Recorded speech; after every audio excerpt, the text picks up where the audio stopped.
চাইতে শ্রেষ্ঠ ভাগ্যবান আর শ্রেষ্ঠ মেজবান আর কেউ নাই। আমি এমন 3 জন মেহমান হয়েছি, তাড়াতাড়ি বাগানে গেছে, খেজুর বাগানে।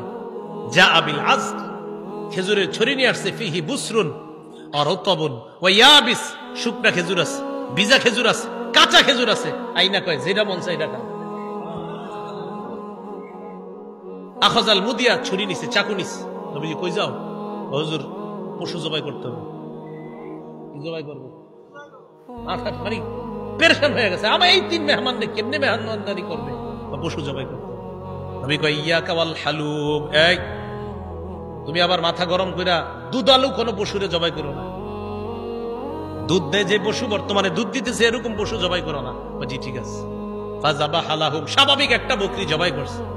নবীজিরে গোস্ত দিয়ে, খেজুর দিয়ে, মিষ্টি পানি দিয়ে মেহমানদারি করলেন। করার পর যে কথাটা নবী বলছে, এটা বলার জন্য আপনাদেরকে লম্বা হাদিসটা শোনাইলাম।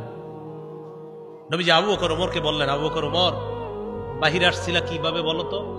হুজুর ক্ষুধায় আমগরে বাহিরে নিয়ে আসছে। নবীজি কয় আবু বকর ওমরকে বললেন, এখন খাইছো? হ্যাঁ।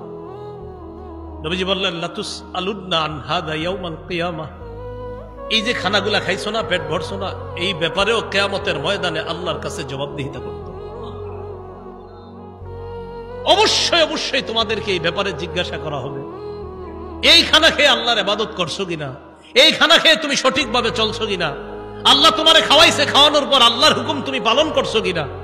এই ব্যাপারে জিজ্ঞাসা করা। বুঝাইতে চাইলাম, এই সূরা তাকাসুরের শেষে কি বলতেছে দেখেন। প্রথম দিকে বললেন সম্পদের কারণে আমারে ভুলা যাও, এরপরে বললেন কবরকে স্মরণ করো, শেষের দিকে বললেন এই নিয়ামতের ব্যাপারে জিজ্ঞাসা করব, কিন্তু এত এত সম্পদ দিলাম মনে করবো না এমনি ছেড়ে দিব, আমি আল্লাহ, আমি সব জিজ্ঞাসা করব। এই সূরা থেকে প্রধান 3টা আমাদের শিক্ষা।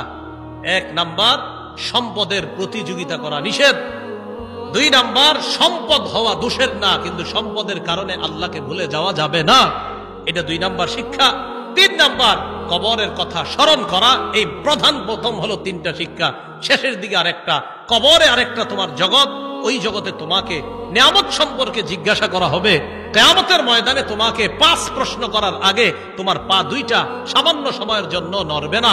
এই 5 প্রশ্ন করার জন্য আল্লাহর কাছে প্রত্যেককে দাঁড়াতে হবে। এর মধ্যে একটা হলো সম্পদ কোত্থেকে আনছো আর কোথায় ব্যয় করছো, এই কথা আল্লাহর কাছে জবাবদিহিতা করতে হবে। আল্লাহ পাক রব্বুল আলামিন আমাদের সকলকে কবরের প্রস্তুতি নিয়ে দুনিয়া থেকে যেন আমরা যেতে পারি, আল্লাহ তৌফিক দান করেন। আমিন। আখিরু দাওয়ানা আনিল হামদুলিল্লাহি রাব্বিল আলামিন।